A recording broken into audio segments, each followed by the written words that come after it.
আমাকে বেশ কিছুদিন ধরে বিভিন্ন মহল থেকে হুমকি দেওয়া হচ্ছে, আমার প্রাণের উপর হুমকি এসেছে।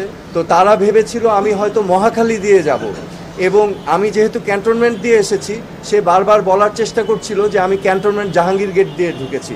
সো এটা আমি মনে করছি, আমার অনুমান যে এখানে একটা দুরভিসন্ধি ছিল, এখানে একটা দুর্ঘটনা বা অঘটন ঘটাবার পরিকল্পনা ছিল। আমাকে বেশ কিছুদিন ধরে বিভিন্ন মহল থেকে হুমকি দেওয়া হচ্ছে, আমার প্রাণের উপর হুমকি এসেছে। এবং গতকাল রাতে আমি যখন আমার কাজ শেষ করে, আপনারা জানেন যে আমি একজন কর্মঠ মানুষ, আমার কাজ করতে হয় প্রতিদিন। আমি কাজ থেকে যখন রাতে ফেরত যাচ্ছিলাম আমার ডিওএইচএসের বাসায়, আমাকে একটি মোটরসাইকেল চালক আমাকে ছায়ার মতো ফলো করে, এবং আমি যখন ক্যান্টনমেন্ট গেট দিয়ে ঢুকে যাই, সেই মোটরসাইকেল আরোহী আমাকে কিন্তু ফলো করতে থাকে। একটা পর্যায়ে আমি দেখি তার শার্টের মধ্যে লাল নীল লাইট জ্বালানো, এবং সে আমাকে ইশারা করছে থামার জন্য। তো আমি বুঝতে পারছিলাম না যে এটা কে, কারণ সাধারণত ক্যান্টনমেন্টের ভিতরে তো এমপিরা থামায়। তো আমি থামিয়েছি কারণ তার লাল নীল লাইট দেখেছিলাম।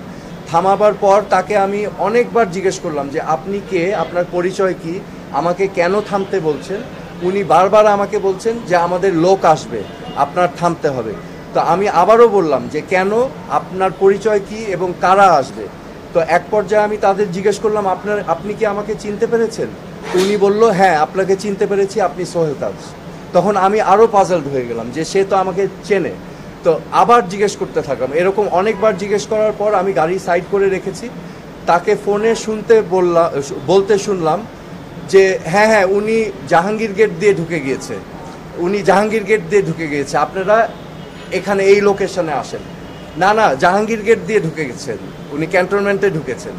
তো এরকম কয়েকবার বলার পর আমি তাকে আবার বারংবার জিজ্ঞেস করলাম পরিচয় কি, কেন আমাকে থামিয়েছেন। সে কোনো সদুত্তর দিল না।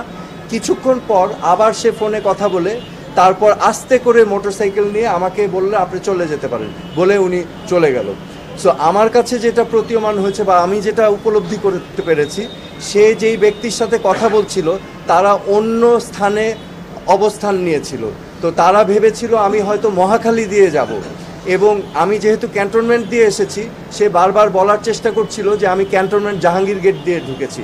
সো এটা আমি মনে করছি, আমার অনুমান যে এখানে একটা দুরভিসন্ধি ছিল, এখানে একটা দুর্ঘটনা বা অঘটন ঘটাবার পরিকল্পনা ছিল। প্রাণ পটেটো ক্র্যাকারের স্পেশাল মশলা এমনই যে লোভ সামনে রাখা যায় না। প্রাণ পটেটো ক্র্যাকার। সো আমি আজকে এই বিষয়গুলো নিয়ে মাননীয় স্বরাষ্ট্র উপদেষ্টার কাছে অবহিত করতে এসেছি, এবং আমি মনে করি যে বাংলাদেশের সকল নাগরিকের ব্যক্তি নিরাপত্তার অধিকার আছে, এবং আমি তাকে বলেছি যে আইন শৃঙ্খলা পরিস্থিতি অবশ্যই যেন অতি দ্রুত উন্নতি করেন, এবং উনি আশ্বাস দিয়েছেন যে উনি দেখছেন এবং সার্বিকভাবে ওনার মনোযোগী হয়েছেন। অনেক আশা আকাঙ্ক্ষা নিয়ে ছাত্র জনতা বাংলাদেশে একটি পরিবর্তনের জন্য শত শত প্রাণের বিনিময়ে আজকে এই অন্তর্বর্তীকালীন সরকার এসেছে। তো আমাদের এই সরকারের কাছ থেকে প্রত্যাশা অনেক বেশি। হ্যাঁ, আমরা চাই যে একটি গণতান্ত্রিক, সমৃদ্ধশালী, প্রগতিশীল বাংলাদেশ যাতে ভবিষ্যতে আমরা পাই। আমাদের বংশধর, আমাদের ছেলে মেয়ে, আমাদের নাতি নাতনি সবাই যেন একটি সুন্দর বাংলাদেশ পায়, সেই প্রয়াসেই কিন্তু এত মানুষের আত্মত্যাগ, ছাত্র জনতার এই অভ্যুত্থান। আমি ব্যক্তিগতভাবে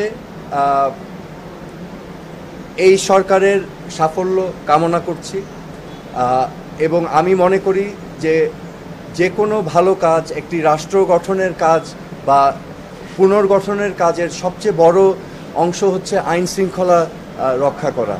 বিকজ গুড গভর্নেন্স বা সুশাসন পেতে হলে রুল অফ ল বা আইনের শাসন অত্যাবশ্যক।